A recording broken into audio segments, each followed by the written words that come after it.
Pero yung mga taga Davao matatalino na, they are intelligent voters.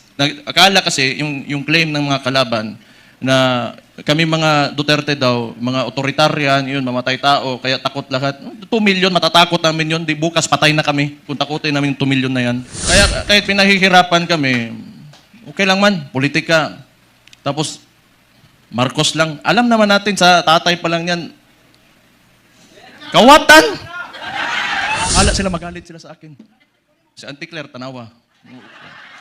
Pagkatapos ito, Auntie Claire, si Mayor Baste, lo ni buwangan ka. Ang akala nila, tumigil na tayo. Hindi pa tayo tumigil. Kaya gusto ko ba niya, pag inita nila ako, para ano naman, kaya nagpahinga lang ako. Balik na naman tayo, patay na naman sila sa atin. Ano yan? That's okay. Isang ulo lang naman ang kailangan namin. Ang ulo ni Bongbong Marcos!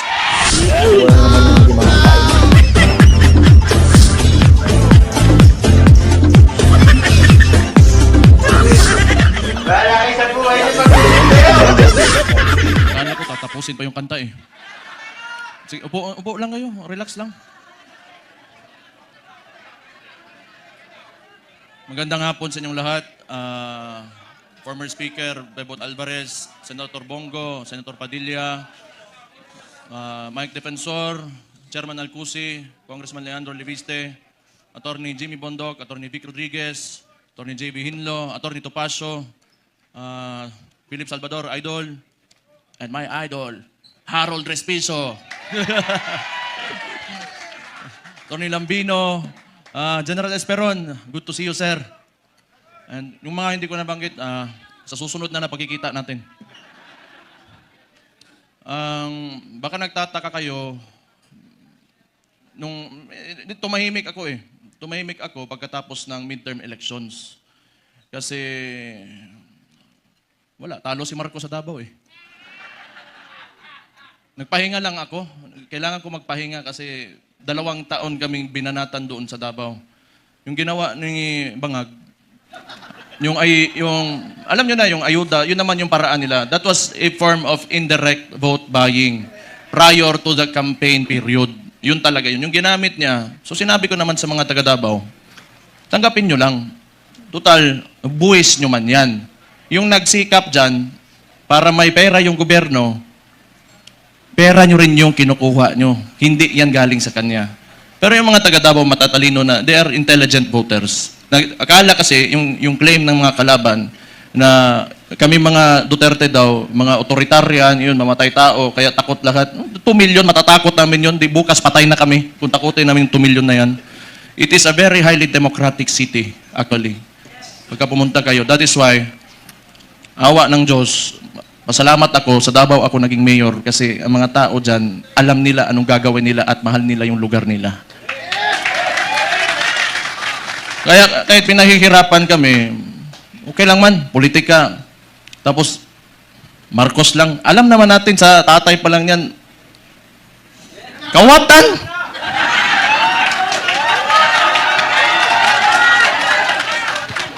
Hindi, kasi ganito yon.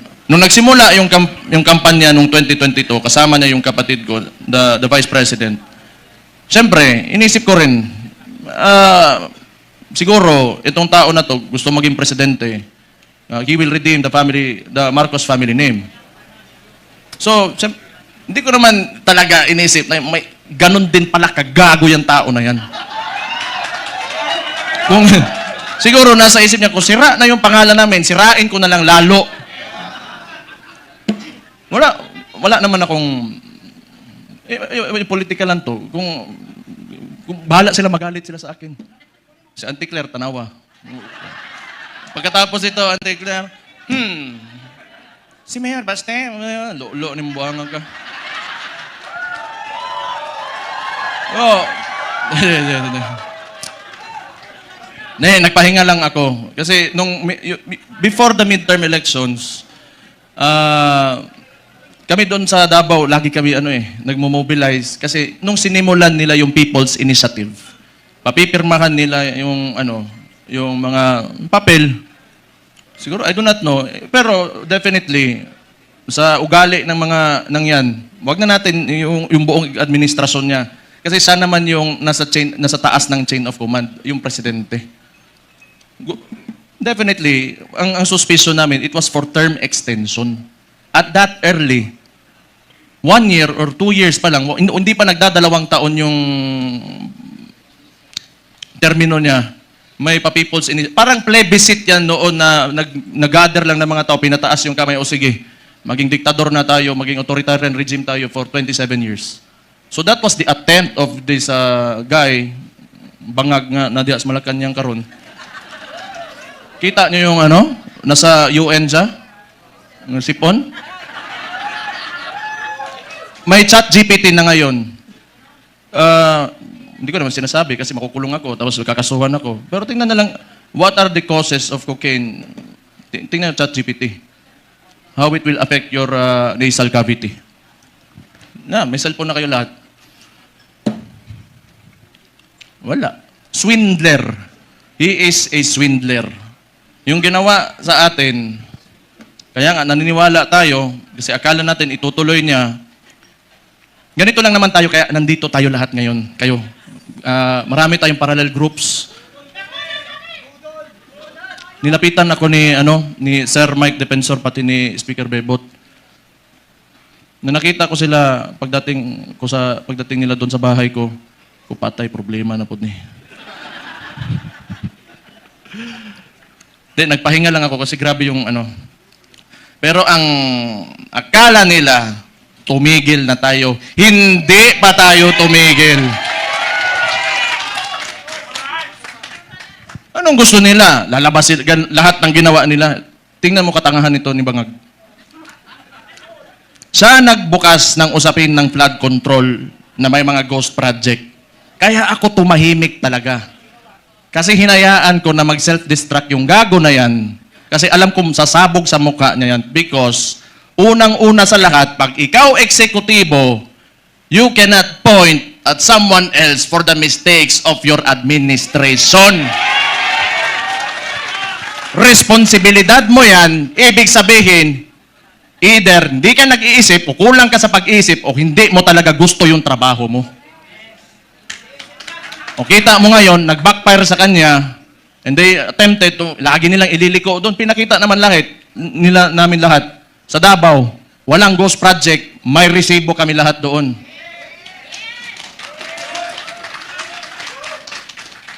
Tingnan nyo. Anong resulta ng ginawa nila? Kasi tinawag na natin yan. Yung 2024 is the most corrupt budget or the 2025, yung sinabi ni Sid Ungab nung panahon. Hindi, lahat yan kasi sayo nang kaupo eh. The most corrupt. Bakit di sila makakilos ngayon na tumaas yung presyo ng langis? Walang pera. Bakit di nila kayang babaan yung VAT? Yung panawagan ni Leandro Libiste? Di nila kaya kasi wala nang silang nanakawin pa.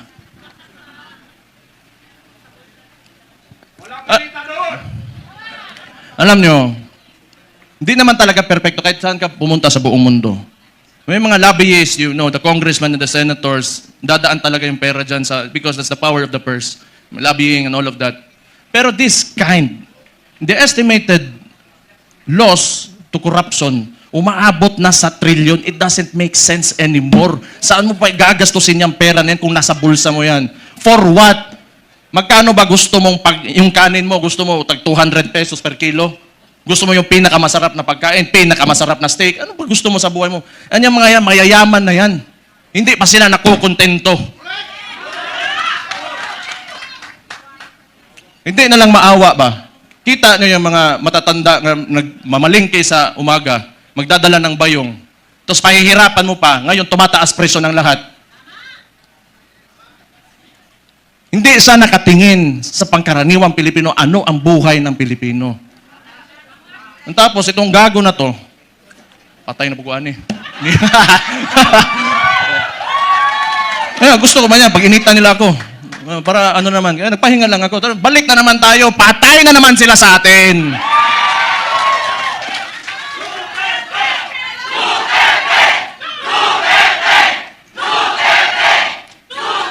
Ito pang maganda. Tayo, mga parallel groups, ilan? Pila to kabuok? 600 parallel groups. Anong sinabi ng Vice Presidente? Siya ay tatakbong presidente, kumilos na tayong lahat.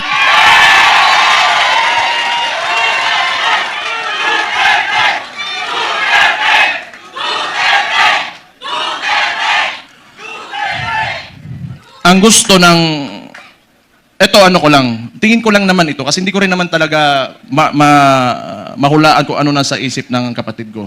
Tayo, tama yung sinabi ni Rob Rances kanina, may galit tayo.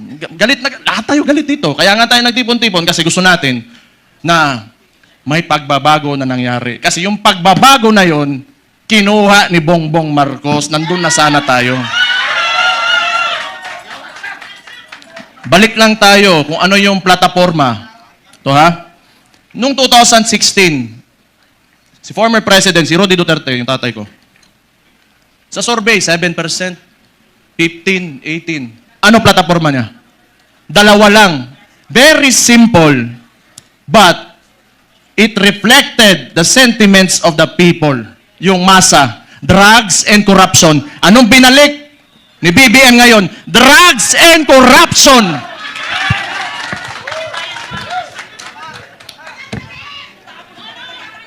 Sabi ng kapatid niya, hindi ako yun ha. O safe na ba ako, attorney? Sabi ng kapatid niya hindi ako nagsabi nun di ba? Addict daw yung kapatid niya, ang maulagi na ba? Hindi, tama naman yun. Kailangan optimistic tayo. Kailangan well-organized tayo, andito tayo lahat. At mahalaga sa lahat, unified tayo. Yung may mga differences tayo kasi lahat tayo mayayabang may mga ugali yung mga DDS Di ba? Kalimutan muna natin yun. Kung tanawa, ang bugiro yung mga buwang.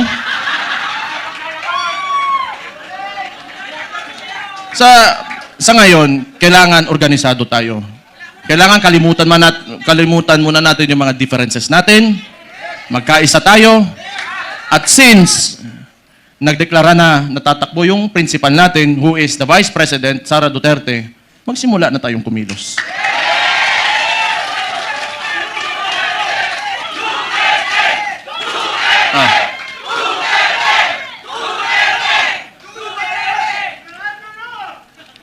Una, hindi atin ang mainstream media.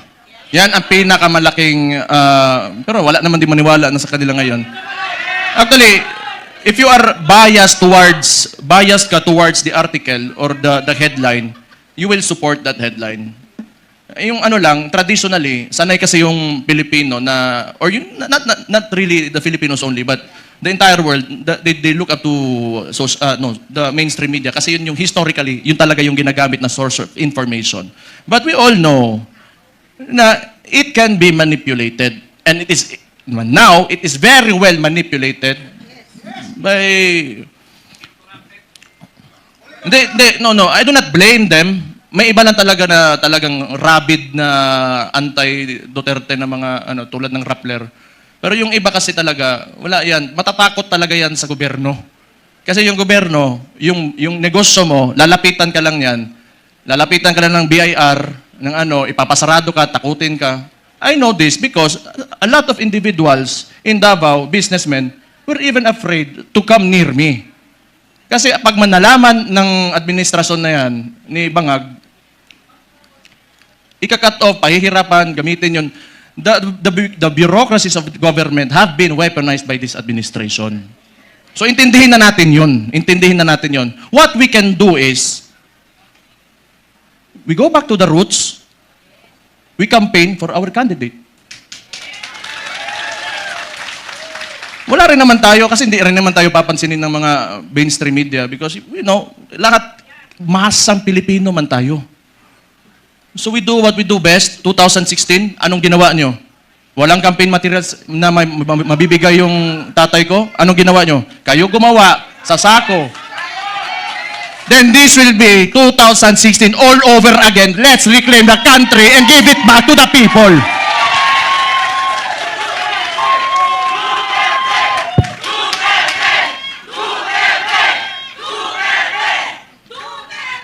I just want to mention yung binanggit yung idol ko rin si Robin Hood Padilla kanina na totoo naman yung mga oligarko na yan.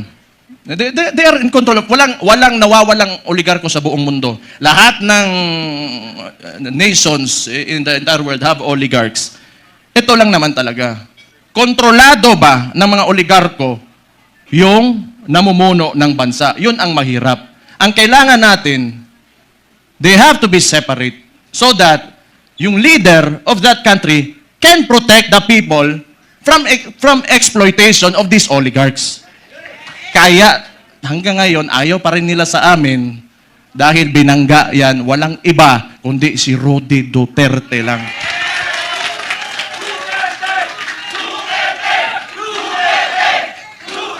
So siguro naman, yan, nag-declare na yung kapatid ko and we're going into the 2028 elections. Pakiusap ko lang sa mga oligarko, may mga mayayaman, malalaking negosyante talaga that have command of the economy. Maawa naman kayo sa mga tao. Maawa naman kayo sa mga tao. Give this country a chance na sumarap din ang buhay ng yung mga naglalakad lang sa daan na walang mga sasakyan. Yung sinabi ko kanina, it really breaks my heart. You know, yung living conditions ng tao ngayon. Sometimes, you know, it makes life harder to live seeing this. Sa totoo lang. You know, I am guilty because I have, may bahay ako, sementado, nasa loob ng subdivision. It makes me feel so bad that the other Filipinos, my countrymen, have to suffer. Kaya naman tayo nandito. Alam ko, mahal nyo yung tatay ko dahil alam nyo na talagang minahal at mahal niya yung bansang Pilipinas.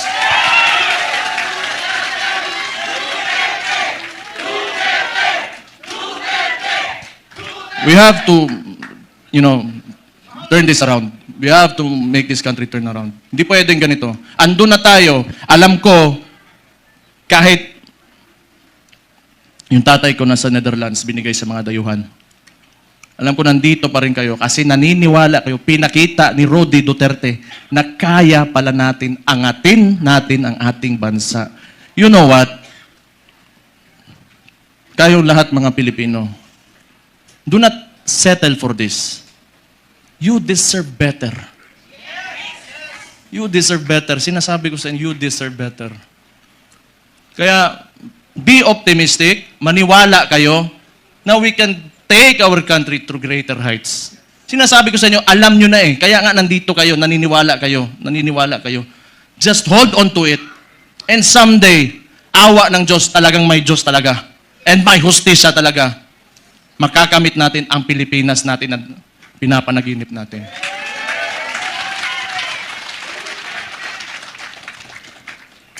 Isa, lahat ng politiko, kailangan bitawan natin yung mga pansarili nating gusto. We have to be selfless public servants. Unang-una yan sa lahat kung gusto natin talaga umangat itong bansa natin. Sabihin na natin, may nakawan nangyari, bigayan ng pera, whatever. That should be enough. Nagkaroon na kayo ng presidente that tolerated it. So what's next? Dadagdagan nyo pa? Nagpasarap na kayo ng sobra-sobra, gusto nyo pa? You know, kung swerte na kayo sa buhay, it's time you give back to the people. Huwag niyong pahirapan yung mga tao. Tama na yan. Okay na yan. Siguro yung mga anak nyo maka-aral sa abroad, you can eat, you know, in a very nice restaurants. Tama na yan. That's okay. Isang ulo lang naman ang kailangan namin. Ang ulo ni Bongbong Marcos!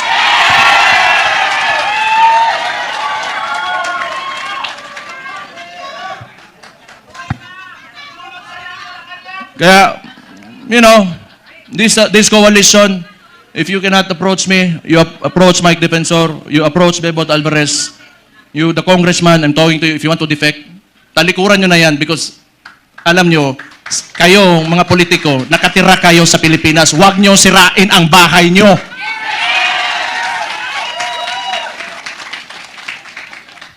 Tanawa, nasuko na ko.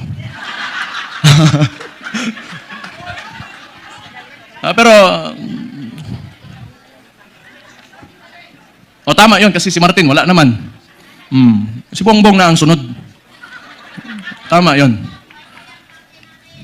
Eh, si Martin yung talagang mautak na marunong magmaniobra ng Congress eh. Ngayon, baka si Charis.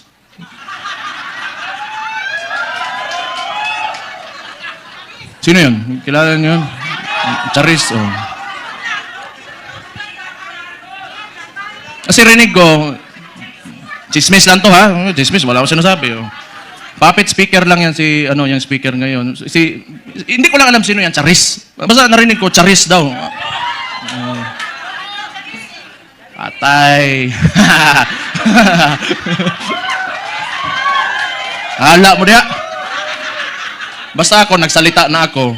Yun yung nasa puso ko, yun ang nasa isipan ko. Kung maniwala kayo, okay. Hindi kayo maniwala, okay lang din.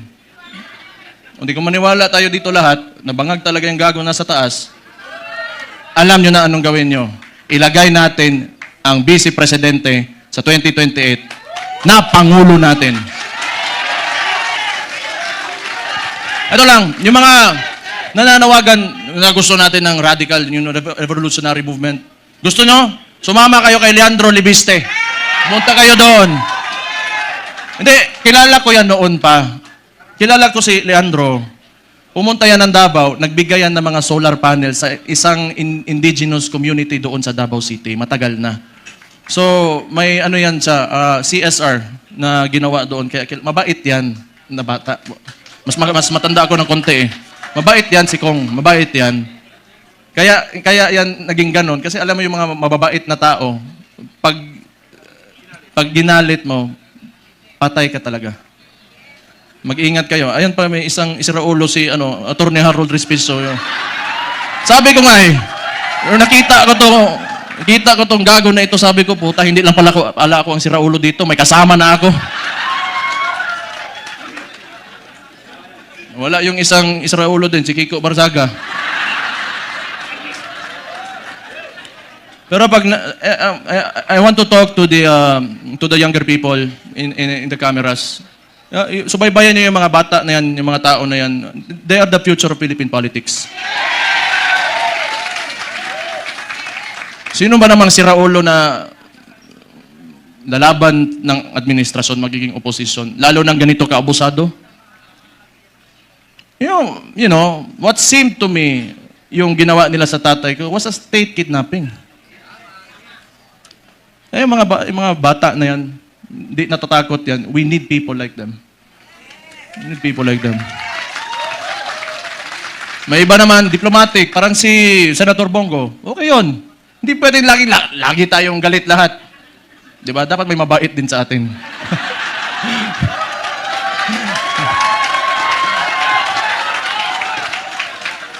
Hindi, good nature na tao si Senator Bongo. So, ano pa ba? Kumain na kayo? Ha? So sige. So yung coalition natin, ang tawag nito, United Front. So ibig sabihin nun, from the word united, nagkakaisa tayo. Okay? So, kung kaya nyo palawakin, yung mga miyembro nyo, magpalawak tayo. Tapos yung mga sinasabi ng mainstream media, i-correct natin. Kasi binabalik nila lagi yung confidential funds ni VP Sara, and yet, sasabihin ko ulit, yung estimated loss to corruption in the Philippines right now, umaabot na sa trilyon. Trilyon against the 125 million na nakihirapan nga silang patunayan.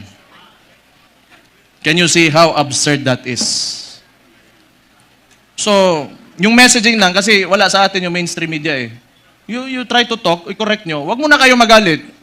Be on a level na gusto nyo lang iparating yung opinion nyo at tingin nyo sa kung sino man makakausap nyo. So mga panya lang tayo, malinis. Wag na natin gayahin yung mga putang ina, grabe kahugaw. Ang dumi talaga ng politika. Ako kasi okay lang ako. Wala man akong pakialam sa sarili ko. Wala talaga pakialam kung ano-ano sabihin mo. Basta ako, ginagawa ko na yung trabaho ko. Pag yung araw na tumakbo ako dyan, tapos di ako nanalo, ibig sabihin, tapos na ako. Pero wag nyo, I've been experiencing this ever since I went into politics. No.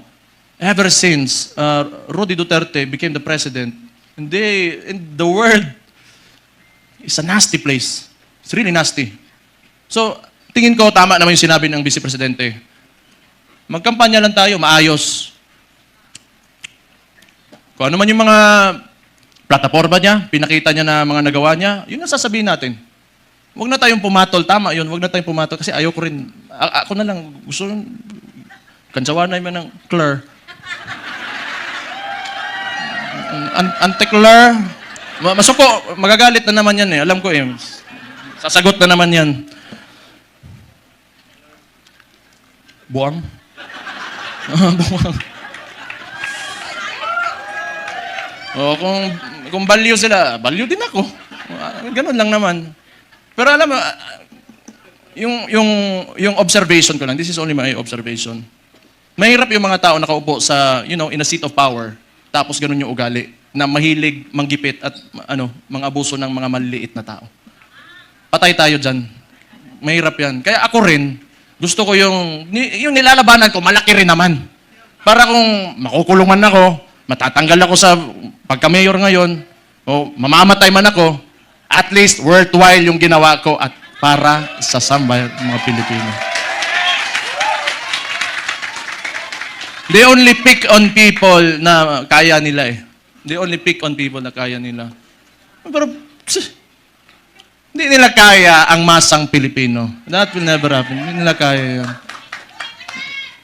Bukas na ang mga isipan at mga mata ng Pilipino ngayon. Bakit isa lang nagsasabi na tama? Kayo, hindi nyo alam? Energy level 10 nga daw eh. Not following instructions.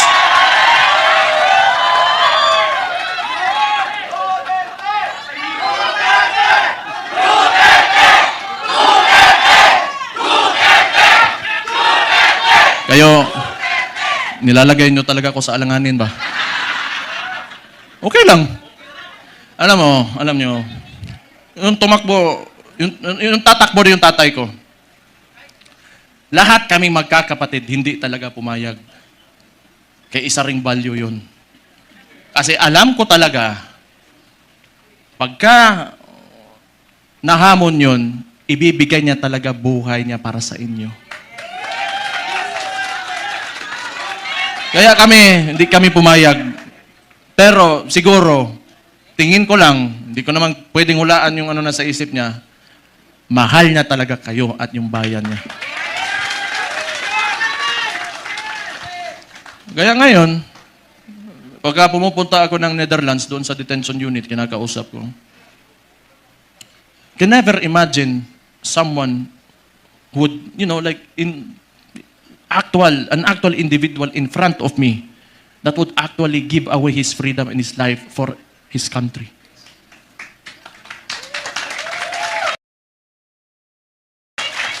Kahit tatay ko siya, I am so amazed. And I am very, honored that he is my father.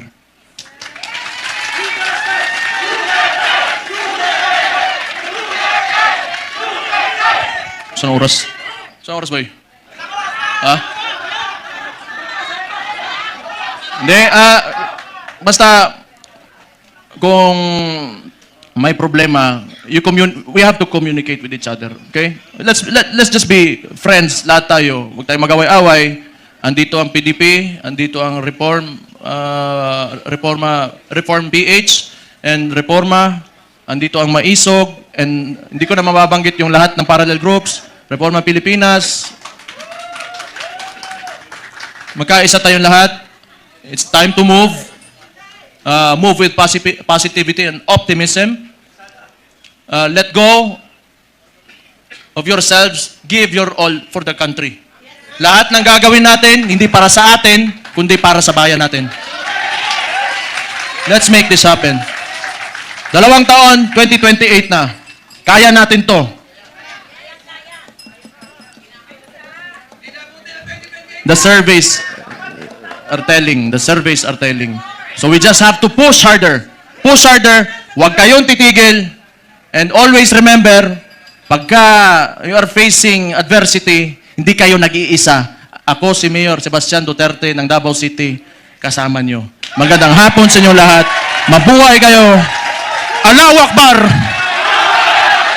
Mabuhay ang Pilipinas.